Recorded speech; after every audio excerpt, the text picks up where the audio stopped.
안녕하세요. 성형의 조건 고유성형외과 조건 원장입니다. 오늘은 하안검 재수술에 대해서 좀 얘기를 해보려고 하는데요. 이제 하안검 수술도 워낙 이제 수술이 많이 보편하다 보니까 이미 한 번을 수술을 하셨던 분들이 다시 수술을 하려고 하는 기간이 이제 돌아오고 있는 것 같은데요. 대부분 눈밑이 다시 좀 불룩해지거나 첫 번째 했던 수술이 미미해서 조금 고랑이 덜 펴졌거나 혹은 나이가 들면서 다시 주름이 조금 생기고 피부가 늘어져서 그런 것들을 개선하고 싶어 하시는 분들, 이렇게 나눠볼 수 있을 것 같은데요. 재수술을 할 수 있는지 없는지 여부는 직접적인 진료가 필요하긴 합니다. 하안검 수술은 기본적으로 눈 밑에를 수술하는 방식이기 때문에 수술이 여러 번 반복되게 되면 안쪽에 흔히 얘기하는 흉터라고 하는 딱딱한 조직들이 생기게 되고, 걔네들이 계속 반복적으로 생기다 보면은 이렇게 끌어당기는 힘 때문에 눈 밑이 외반될 수 있는 위험성이 발생하게 됩니다. 그래서 하안검 수술할 때 가장 주의해야 될 점은, 기본적으로는 이렇게 피부를 조금 잡아보고 눈꺼풀을 당겨보면서 어느 정도 내가 피부에 여분이 있는지, 외반의 위험성이 낮은지를 정확하게 판단하는 게 굉장히 중요하다고 말씀드릴 수 있습니다. 수술하고 단기간에는 재수술을 하기가 좀 어렵습니다. 왜냐하면 수술 직후에는 안쪽에 흉살이라든지 피부를 제거했기 때문에 피부에 여분이 거의 남아있지 않게 되고요. 그래서 아무리 못해도 최소한 6개월, 1년 이상은 지나야지 어느 정도 좀 재수술을 고려해 볼 수 있습니다. 당연히 뭐 10년 전, 20년 전에 수술하셨던 분들은 그 사이에 또 어느 정도 노화가 진행되고 피부에 늘어짐이 발생했기 때문에 대부분은 피부에 여분이 어느 정도 발생이 되어 있는 상태여서 수술을 할 수 있는 가능성이 훨씬 더 많고요. 정확한 거는 테스트를 통해서 확인을 해야 됩니다.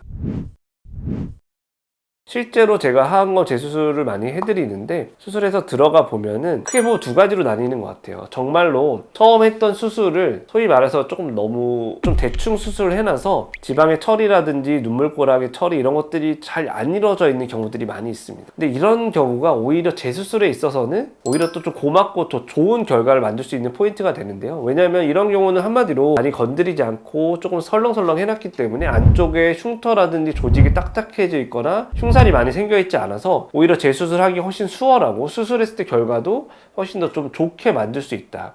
그래서 이런 경우는 당연히 안쪽에 구축이나 이런 게 별로 없기 때문에 외반의 가능성도 줄어들어서 조금 더 재수술의 결과를 좋게 할 수 있다, 이렇게 설명드릴 수 있고요. 두 번째로는 굉장히 막 열심히 수술을 해놓으셨는데 결과가 좀 미진했거나 또 노화에 의해서 또 이제 지방이 돌출되거나 했을 경우, 이런 경우는 여러 층을 건드렸거나 이제 안쪽에 흉살을 좀 많이 만들었던 경우들이 있고요. 이런 분들은 특히 재수술을 할 때 미리 사전에 정확한 진단과 이런 것들이 필요합니다. 왜냐하면 안쪽에 그 딱딱한 조직들, 흉살들 이런 것들도 제거할 수 있는 부분이 있고 아예 제거가 힘든 부분들이 있기 때문에 그런 것들을 좀 잘 판단해야 되고, 피부의 여분이 어느 정도 되는지도 잘 판단해야 됩니다. 특히 이런 재수술에 있어서 가장 중요한 것 중에 하나가 흔히 얘기하는 외양각 고정이나 안윤근 고정이 굉장히 중요한데요. 아까도 말씀드렸지만 이런 재수술에 있어서 주의할 점, 외반이 생기지 않게 잘 체크해야 되기 때문에 그런 것들을 예방해주는 차원에서 안윤근이나 외양각 고정을 강하게 해주는 게 필요한 경우가 있을 수 있습니다. 또한 경우에 따라서는 수프리프팅을 하는 것들이 도움이 될 수 있고 지방 이식을 하는 게 또 도움이 될 수 있는데요. 수프리프팅, 중안면부 거상 같은 경우는 밑에 있는 조직을 이렇게 위로 끌어올리기 때문에 수술을 해서 흉터 조직이나 이런 것들 제거했을 때 볼륨이 비는 것들을 수프리프팅으로 좀 해결할 수 있는 장점이 있고요. 지방 이식 같은 경우도 마찬가지로 예전에 수술하면서 지방을 너무 막 무식하게 이미 다 제거를 해버렸거나 그래서 볼륨이 너무 없는 경우는 어쩔 수 없이 조금 눈밑이나 고랑, 앞광대 쪽에 지방 이식이 필요한 경우가 있을 수 있습니다. 또한 흉터에 의해서 굉장히 조직이 울퉁불퉁하거나 피부가 너무 얇아서 아무리 고르게 피더라도 안쪽에 울퉁불퉁하게 겉으로 표현되는 경우는 어떤 이런 지방 이식 같은 것들이 우리가 포장지를 조금 더 매끄럽게 하고 두껍게 만들어줄 수 있어서 수술의 결과를 더 좋게 할 수 있는 그런 포인트가 될 수 있습니다.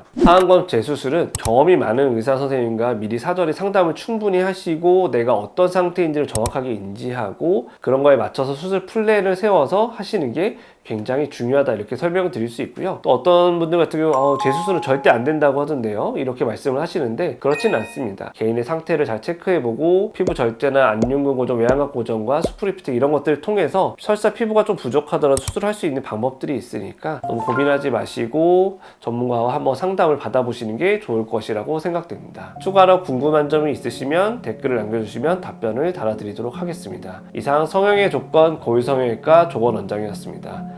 감사합니다.